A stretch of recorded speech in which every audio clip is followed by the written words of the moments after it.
Привет-привет! Меня зовут Людмила, и с вами Таро в потоке. Ну что, мои дорогие, тема нашего сегодняшнего разбора — его истинные чувства к вам. Ну, собственно, об этом и поговорим. У нас сегодня будет 3 позиции. Позиции начали выпадать сами по себе. Загадывайте, пожалуйста, ваших мужчин. И для начала мы сделаем сигнификацию. Да? Собственно, как обычно. Значит, сигнификацию я делаю всегда для того, чтобы вы понимали, ваша или не ваша позиция, да? Ваш ли пришел или не ваш. На самом деле, даже если разбор был бы на одну позицию, сигнификация всегда обязательна, потому что на канал приходят тысячи и тысячи людей, да, и не слушать ее — это неразумный шаг, потому что, быть может, разговор идет вообще не о вашем человеке. Итак, перед вами 3 позиции. Делаем сначала сигнификацию, потом посмотрим, как человек вас видит, кто вы для него, и его истинные чувства к вам сегодня. Ну, собственно, все просто. Начинаем с единичек. Кто к нам пришел? Угу.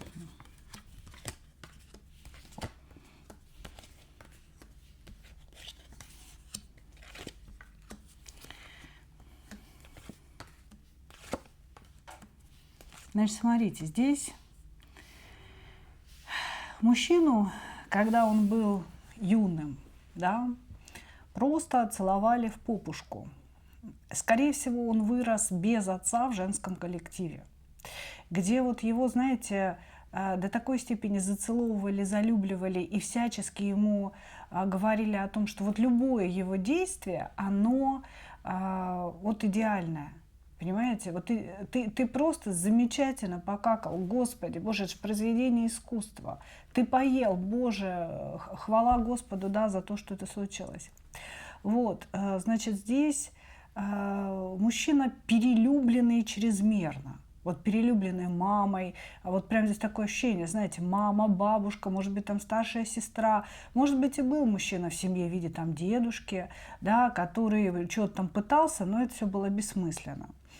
Поэтому здесь мужчина ждет вот такой же безусловной любви от любой партнерши, которую он встретит. Он склонен к идеализации партнерши. То есть первоначально, когда только начинаются отношения, он придумывает себе о вас, да, вот прям горы горние, как говорится, всякого. Она идеальная, она и самая умная, и самая красивая, и все остальное. Но он ждет вашего восхищения. А здесь человек-павлин, который очень любит хвастаться. Но если вы прислушаетесь к тому, что он говорит, то он всегда говорит о каком-то прошлом, о каких-то прошлых достижениях. Как будто бы настоящего не существует. То есть вот когда-то я занял первое место в бальных танцах. Я даже почему-то уверена, что он бальными танцами занимался. Вот когда-то я, не знаю, там на какой-нибудь виолончели, на фортепиано сыграл свое лучшее произведение, мне все аплодировали, мне было всего 7 лет. То есть здесь человек говорит о том, что когда-то, да, вот он был буквально каким-то гением. Причем это не про спорт, это именно, хотя здесь может быть и спортивный человек, да, то есть это именно какие-то вот такие духовные вещи, которые вот он мог делать когда-то, но не сейчас. Такое ощущение, что сейчас этот человек или сидит без работы, причем уже продолжительное время, или он работает как бы не на своем месте. У него очень высокие амбиции. Он считает себя великим. Если, допустим, он инженер-архитектор, то это великий архитектор. Ну, я имею в виду по специальности. Здесь человек с высшим образованием 100%. Если он ну, там, математик, например, да, то это прям обязательно профессор математики, который какие-то труды там собирался писать, но не написал. Здесь у человека невыраженный собственный потенциал. То есть он считает, что он обладает некими талантами, которые ему не удалось реализовать в этой жизни. На самом деле, да, на самом деле здесь не особенно видны эти таланты. Я бы сказала, что здесь мужчине с детства внушили, что он гиперталантлив, что он гений, а на самом деле он весьма посредственен. То есть он совершенно обычный человек.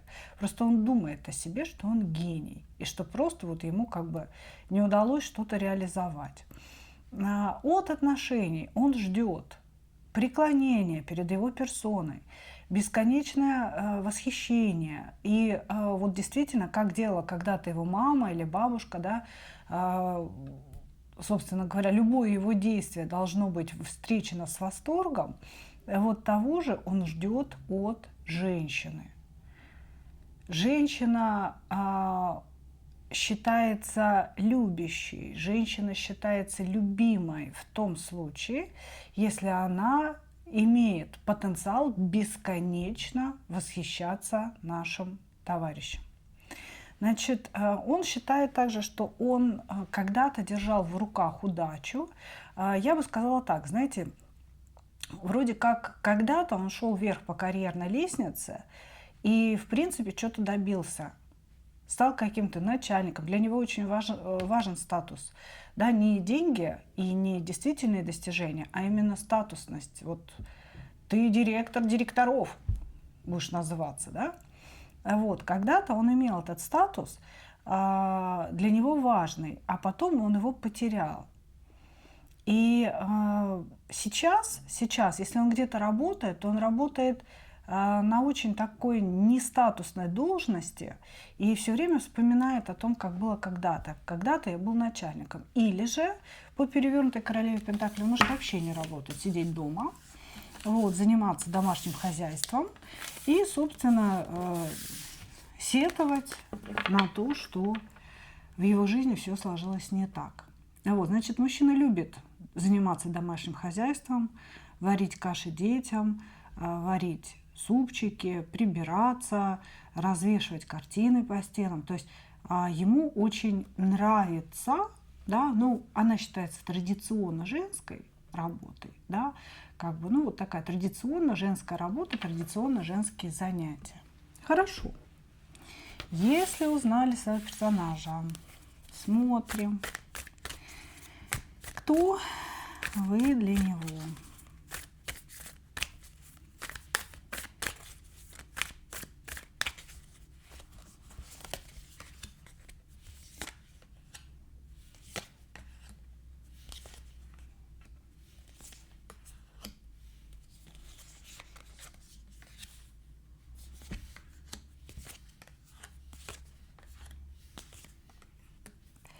Ты ли вы бывшая жена, которая уже устала, собственно говоря, терпеть безденежье и его неспособность заработать деньги, а он не способен зарабатывать.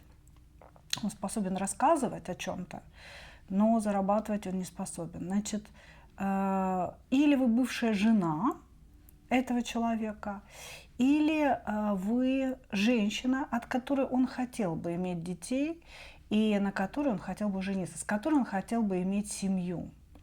Значит, вы действительно важная женщина, которую он рассматривал для быта, для совместного вот такого проживания, такого очень-очень прочного союза, потому что у вас есть все качества, да, жены или возможной жены, вот, которую бы он хотел видеть в женщине.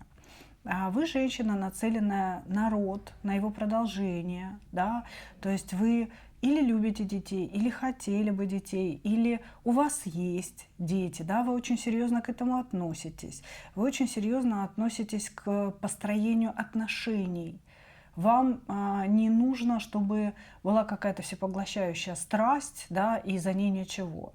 Нет, вы всегда смотрите в какую-то основу вещей, да, может ли мужчина быть стабильным, может быть мужчина быть верным, можно ли ему доверять, а для вас вот доверие вообще самое главное, да, вот, а он тоже ищет женщину вот с такими установками, то есть вот по сути вы друг к другу очень подходите с его точки зрения, мы сейчас ее рассматриваем, вот, поэтому или вы были его женой, и поэтому все эти карты перевернуты, да, то есть как бы бывшая жена, которая меня во всем устраивала, говорит он.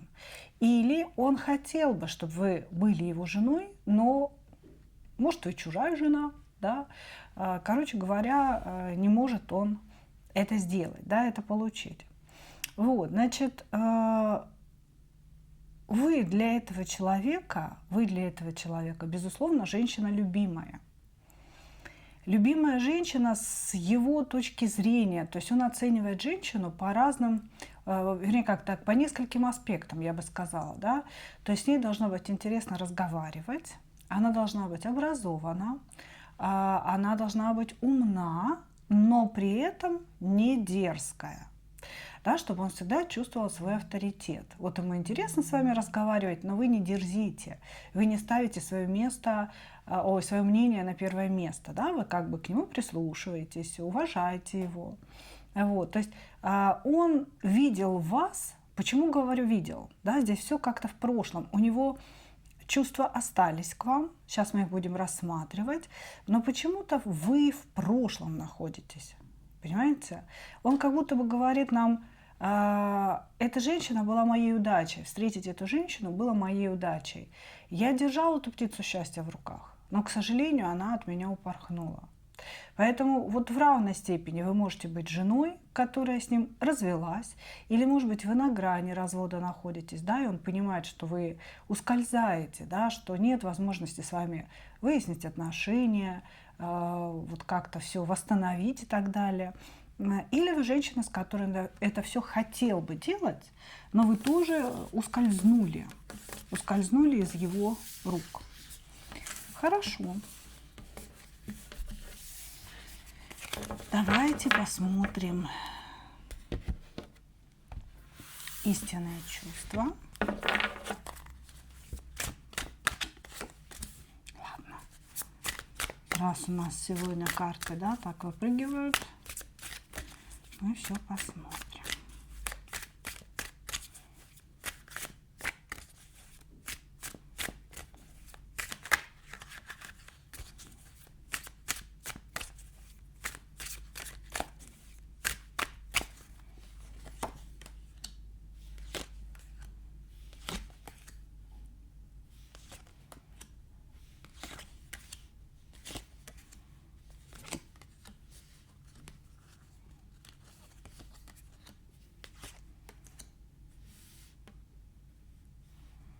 Угу. Боится, что вы стали чужими. Здесь мужчина говорит о том, что вы ушли из отношений. И это было ваше решение из-за его раздолбайства. Да, есть другое немножко слово, но мы его не будем произносить здесь в эфире. Значит, из-за каких-то его глупых поступков, детских, незрелых, из-за его каких-то решений, упрямства, вы вышли из отношений. И, безусловно, он об этом жалеет. В его истинных чувствах присутствует явный, очень открытый интерес к вам. Интерес жезлового короля. То есть у человека к вам сильное, страстное притяжение. Вы для него красавица, вы для него яркая. Ну и, конечно, если вы не общаетесь, где-то он видит вас, да, потому что он говорит прямо сейчас. Вы яркая, красивая, эффектная, и его очень сильно к вам тянет. Но он говорит о том, что он боится сближения, он боится, может быть, проявить какие-то действия в вашу сторону, потому что, возможно, мы стали чужими, возможно, мы уже друг друга не поймем. Если это бывший ваш муж, да, и сейчас вот охлаждение сильное или разъехались, да, он считает, что какое-то вот время, что вы не общались, да, оно уже сделало вас чужими людьми, что вы вряд ли друг друга поймете. Но это не значит, что у него нет чувств. Они есть и очень даже яркие, очень яркие. Это страстные чувства, это жезловые чувства. Человек вас очень сильно хочет. Но здесь жезлы идут не просто, да, как желание секса. Здесь жезлы идут, я хочу ее обнять, я хочу к ней прижаться, я быстрее хочу бежать к ней, я хочу быть с ней, я хочу действовать в ее сторону. Но она обижена, она очень сильно обижена, и она в наших взаимоотношениях она принимает решение. Я здесь нахожусь в роли, некого шута-дурака, который будет действовать так, как скажет она. Вот так. То есть, если вы ждете действий от человека, действий не будет, пока вы ему не дадите свое позволение действовать. Он очень хочет, и он действительно в вас нуждается. Да? Страхи присутствуют, страхи, что вы уже отдалились, вы не соберетесь, вернее как, и не собираетесь, да, его вообще рассматривать как мужчину в своей жизни. Но надежда умирает последней. Если моя королева мне позволит, да, я буду действовать, я буду страстен, я буду проявляться. Вот то, что он нам хочет с вами заявить. Благодарю вас, мои дорогие. Двигаемся дальше.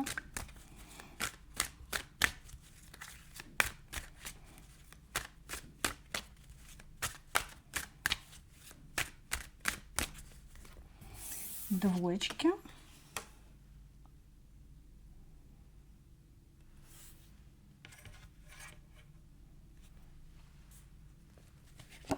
Кто к нам пришел? Человек из вашего давнего прошлого. Какая-то давняя любовь. Может, первая любовь.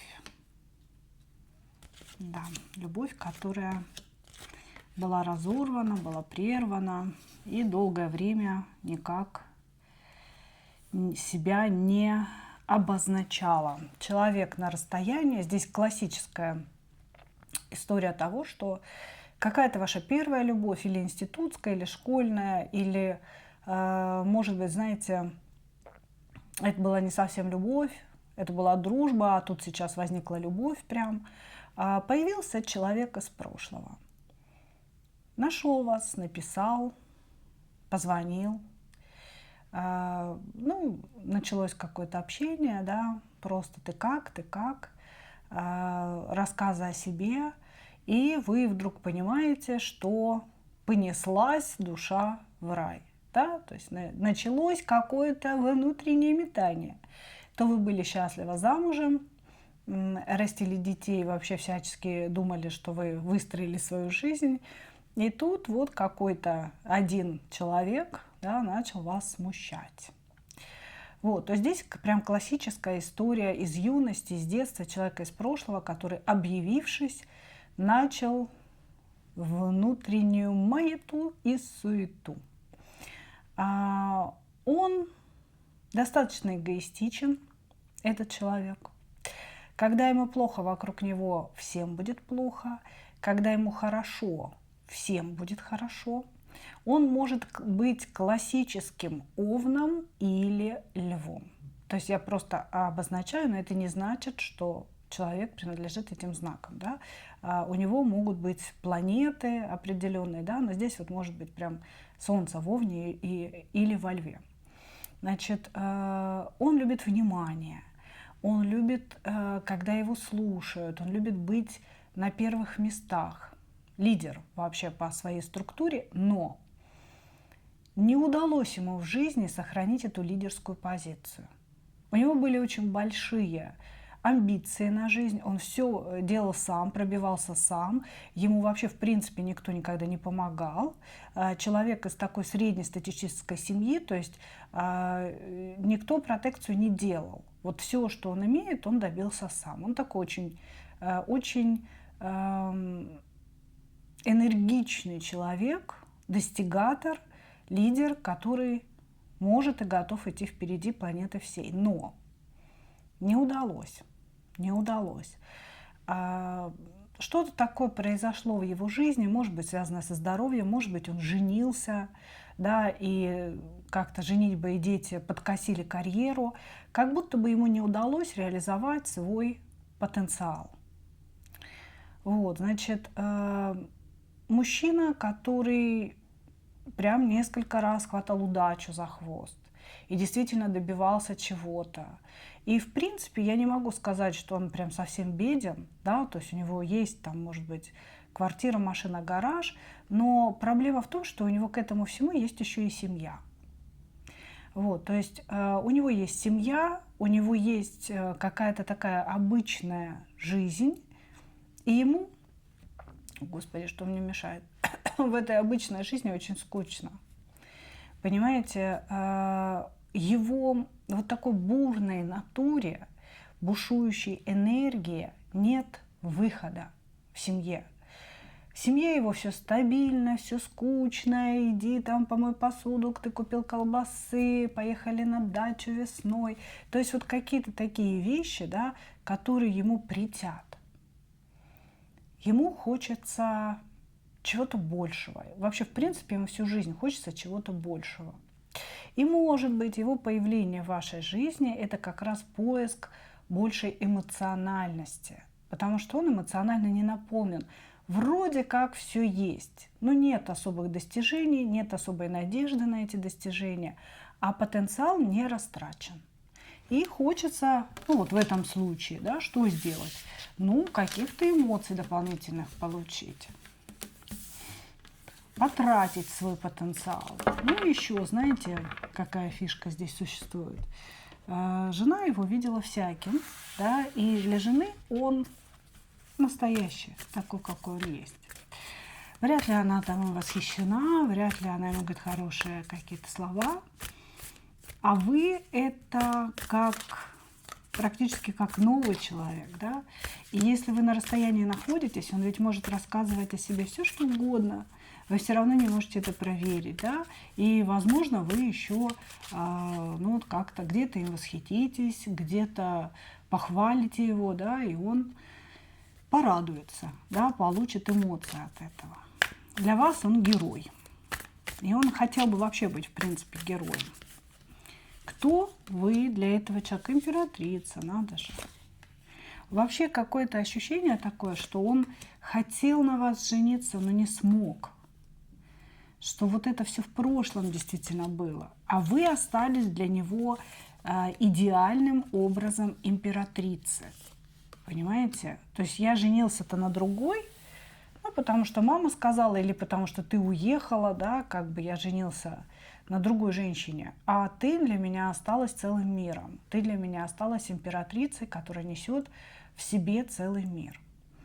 Вот. Здесь у некоторых даже проиграется, что, может быть, у вас есть совместный ребенок. Вы можете быть замужем за другим человеком, он женат на другой женщине, но ребенок у вас может быть от него. Когда-то он мог вас бросить с этим ребенком, пропасть, и вот, как говорится, да, появился вновь. Ну, это узкий, скажем так, узкая линия. Значит, вы для него императрица, вы для него самое лучшее воспоминание прошлого. Он сломал голову, как все восстановить. Человек хочет восстановления отношений с вами. Вот он считает вас своим счастьем. Он считает вас основой своего бытия. На вас сейчас все держится. Понимаете? У человека здесь идут такие мысли в голове, да, что вот если бы я когда-то женился на ней, то сейчас все сложилось бы по-другому. Я был бы полностью счастлив, я достиг бы вот всего того, что я хотел. А я женился на какой-то другой женщине, которая вот кроме дачи, тазиков, да, и рассады ничего не нужно. Ну вот как-то так, понимаете? То есть он вас очень сильно идеализирует, возвышает у себя в голове. И действительно, на протяжении долгих лет он несет этот образ внутри себя. То есть в его сердце ваш образ – это образ вот самого лучшего, что было в его жизни. Вы очень важная женщина, очень важная императрица, любимая, мне с ней хорошо, это мой дом, вы его семья, вы его мир. Но эти все образы очень далеки от реальности. Это идеализация. Идеализация, потому что не сложилось в этой семье, не сложилось в жизни. И человек не может сказать себе, да, что я сам во всем виноват. Это я не сделал, это я в этой семье не создал, да, счастливый какой-то комфортный климат. Виновата женщина, на которой я женился, потому что я ее не любил. Да? Мы там поженились потому что. А вот та, кого я любил, вот если бы я с ней шел по жизни, да, вот тогда бы, ого-го, мы бы чего тут наделали, да. Ну, вот как-то перекладывание ответственности с одной стороны, и с другой стороны очень серьезная идеализация вашего образа. Хорошо. Смотрим истинные чувства человека к вам.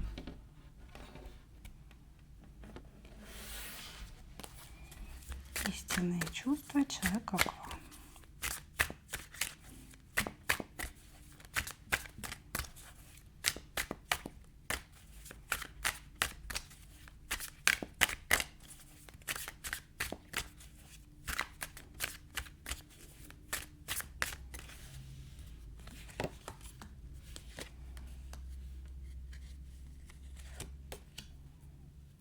Угу.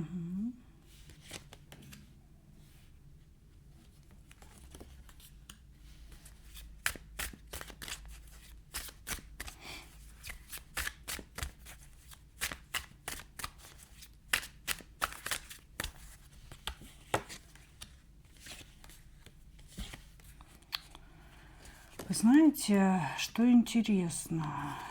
При том, что когда мы спрашиваем, кто вы для него, он нам выдает такое мощное прям преклонение перед вами.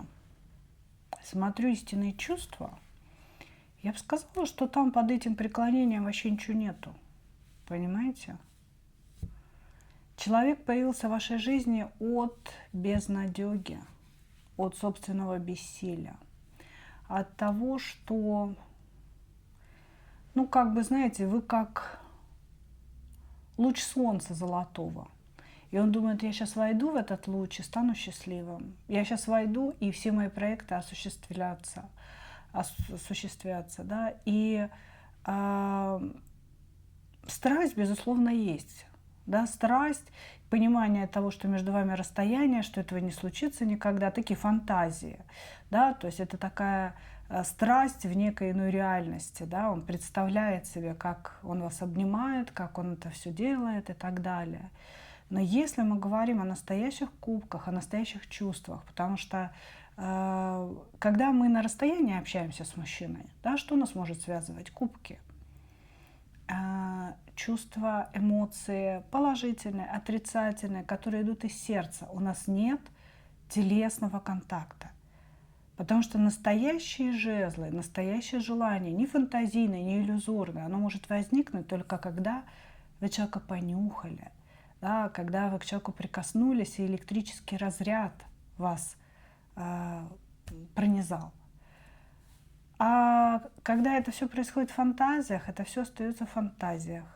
Это все может оказаться неправдой. У меня огромное количество есть случаев, да, в моей практике с клиентами, когда женщина говорит, мы общались по переписке, наверное, с год или два, там, да, допустим, с мужчиной, и у нас такая была любовь сумасшедшая, все, мы так друг друга понимали великолепно. И вот мы с ним встретились. И вот я шла рядом с ним, да, и даже не могла прикоснуться к его руке, у меня не было ни желания, ни потребности какой-то прикоснуться к этому человеку. Его запах был совершенно чужим. То есть люди расставались после встречи, прообщавшись год или два. Расставались после встречи, потому что женщина понимала, что нет, я не могу идти с ним в постель. Я не могу его обнимать. Это совершенно посторонний для меня чужой мужик. И все его действия раздражали. Понимаете? Поэтому здесь, ну, к моему большому сожалению, да, я-то рассчитывала, что нам сейчас покажут кубки кубковые, а здесь какая-то такая, знаете, фантазийная пустота. Он говорит о себе, очень эгоистичный товарищ, то есть он говорит о себе, он говорит, что я ничего не чувствую, мне холодно, мне пусто, мне неинтересно, мне скучно, я живу в бесконечном дне сурка. Я хотел бы, чтобы она подарила мне чувства. Я хотел бы, чтобы она вернула мне себя, вернула мне мое биение сердца, ощущение жизни. Я бы хотел, но пока этого нет. ничего нет. Есть мои фантазии о сексе с ней. Есть мое желание, чтобы она мне помогла, исцелила меня. А вот истинных чувств в вашу сторону я вообще не вижу. Безусловно, есть некая констатация факта, что вы классно выглядите. Шикарная жезловая королева. Выглядит шикарно, там уверена в себе. За это время что-то из себя стала представлять, что-то добилась, да, заслуживает уважения. Но чувств как таковых я вообще не увидела. Да, он ничего не чувствует. Этот человек пустой. Он пришел к вам за наполнением. Благодарю вас, двоечки. Двигаемся дальше.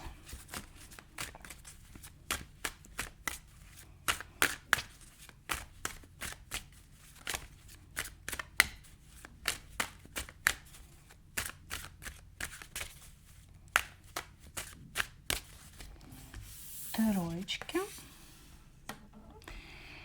Пришел мечевой король, мечевой король. Сейчас посмотрим, что он такой мечевой пришел. Что ли, водолей?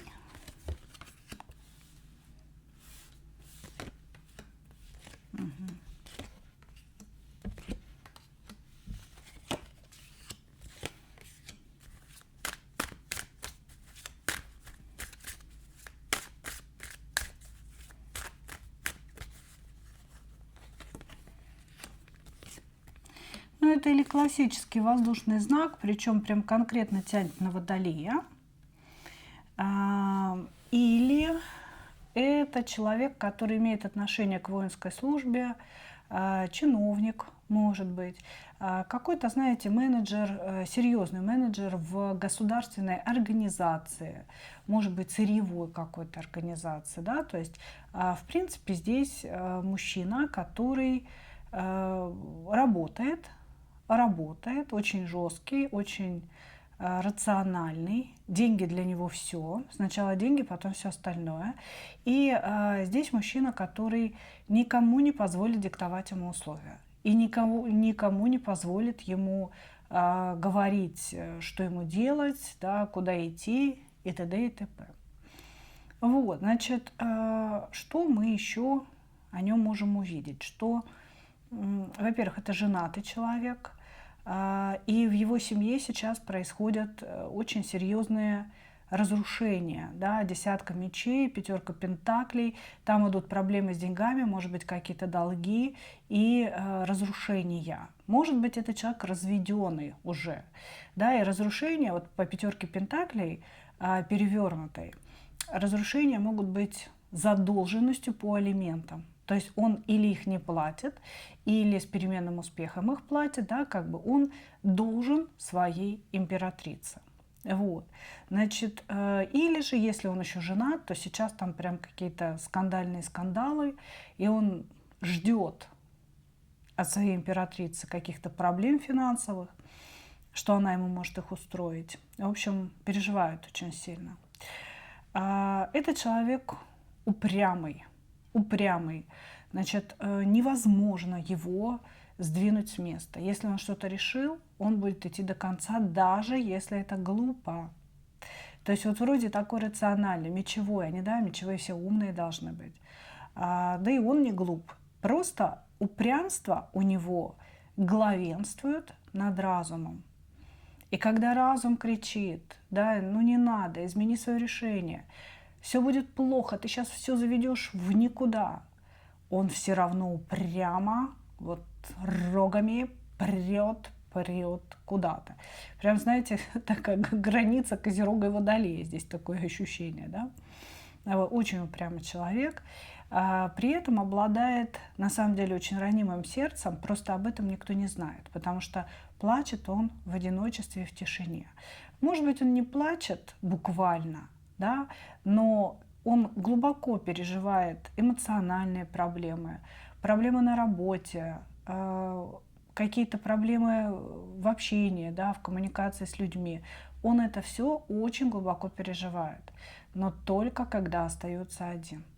может даже выпивать. Ну, то есть запивать вот эти все переживания, чтобы не было слишком больно. Никогда ни перед кем не открывает душу, сердце, никогда не рассказывает, что там у него накипело, куда. В общем, все в себе. Хорошо.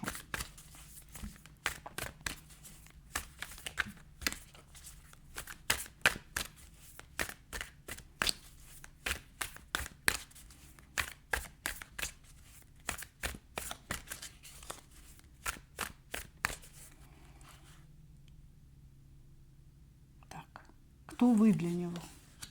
Опять императрица. Да елки, перемешала же все.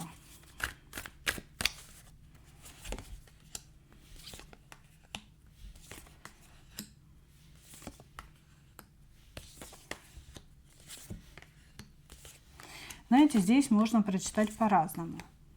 Я и прочитаю два варианта для вас.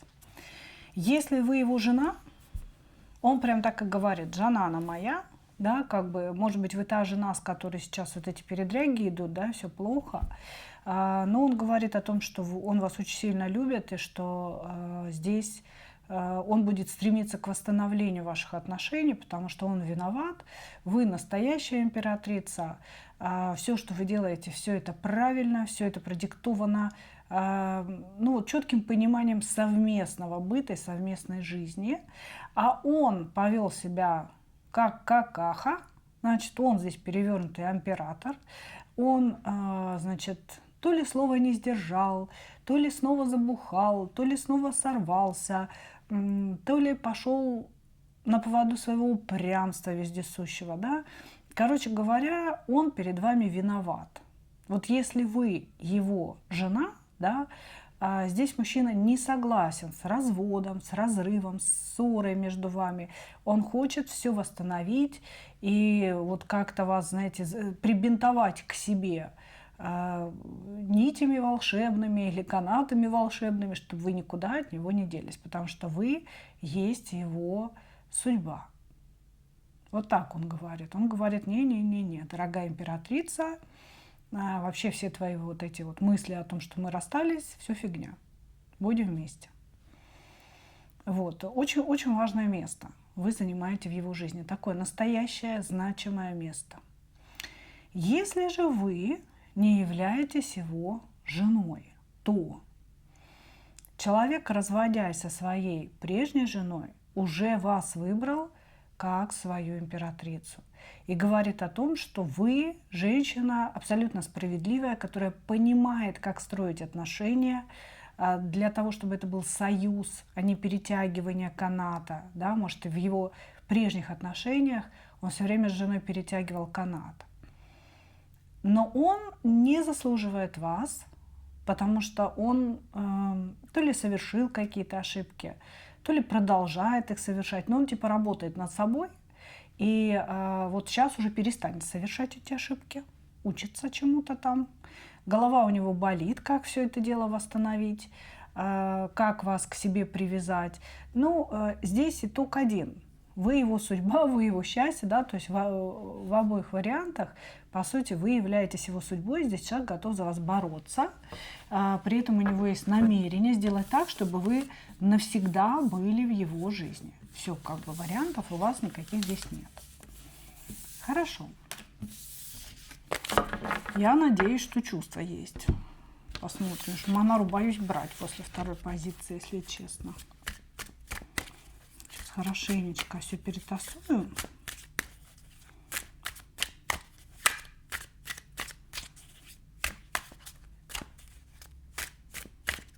Опа.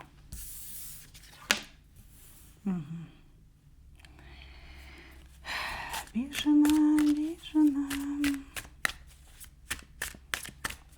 Вам от него не деться.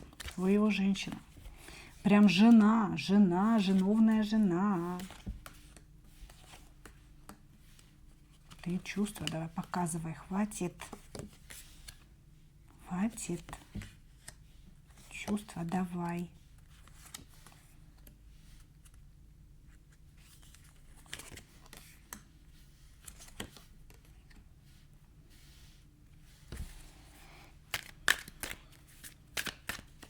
Ну ладно, у мечевых королей как бы есть такая особенность, у них как бы все чувства, они где-то в голове находятся. Я решил, что я люблю, или я решил, что я не люблю. Знаете, как-то так странно у них это все происходит.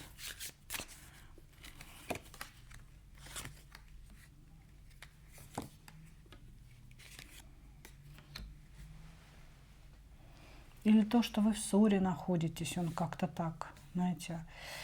Здесь ощущение, да, ощущение, что человек все свои чувства загнал под контроль разума своего. Вот прям он держит их, он держит и прям нет, нет, я не проявлю, я не покажу ничего. Значит, здесь очень много зависимости от вас, очень много мыслей, дум о вас. Под разными соусами он об этом думает, что с вами возможно, что с вами невозможно, как вас привести вот к такому сценарию, как к такому сценарию. Значит, вы здесь женщина со свободной волей. То есть вы абсолютно неведомый человек, и вы для него человек очень опасный, потому что он привык манипулировать, и он привык управлять женским вниманием. А вы вообще женщина, которая не поддается его вообще пониманию даже о женщинах. То есть ваши действия, они всегда выходят за границы какого-то вот понимания этого человека. Значит, поэтому он здесь скорее анализирует ситуацию с вами и анализирует, как ему себя вести. Он пытается выкрутиться, как уж на сковородке, из какой-то конкретной ситуации. И, конечно же, взять в ней власть и, конечно же, диктовать условия впоследствии. Да? Потому что мечевой король, он никому не позволяет вот это вот, знаете, как бы кругами кружить, как говорится. Вот, если мы говорим об эмоциях, безусловно, этот человек эти эмоции испытывает, но почему-то он очень боится показывать кубки. Он всю любовь спрятал так глубоко. Вы знаете, как будто вы над ним так долго издевались, что он решил, что все, ему любить вас гораздо сложнее и проблематичнее, чем пережить ваше отвержение. Понимаете? То есть здесь человек, у него есть чувства, и вот это вот прям чувствуется, они как бы проглядывают эти чувства, но они очень болезненные. Он говорит, когда-то у меня снесло от нее голову, я прям как дурак был, я вообще не мог ни о чем думать, какая там работа в одно место, только она, как свет в окне. Но, блин, произошло что-то такое, да, что его очень сильно дестабилизировало, унизило его мужскую суть. И он рухнул в глубину своих переживаний. А как я вам уже сказала, да, переживает он в одиночестве и очень-очень сильно, очень глубоко. Значит, он это все переживал что-то там. Такое ощущение, что вы его бросили, что ли, или что-то вот как-то, знаете, так некрасивое что-то было. Но при этом обижены здесь вы. Вот.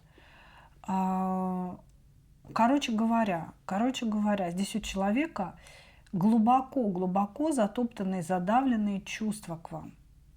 Он не хочет их вытаскивать, он не хочет их вспоминать. Она опасна, мне опасно это все вытаскивать, мне будет больно, успокойся, не подходи к ней, говорит он себе. Но есть еще и момент страсти, и момент того, что вы офигительная. Понимаете?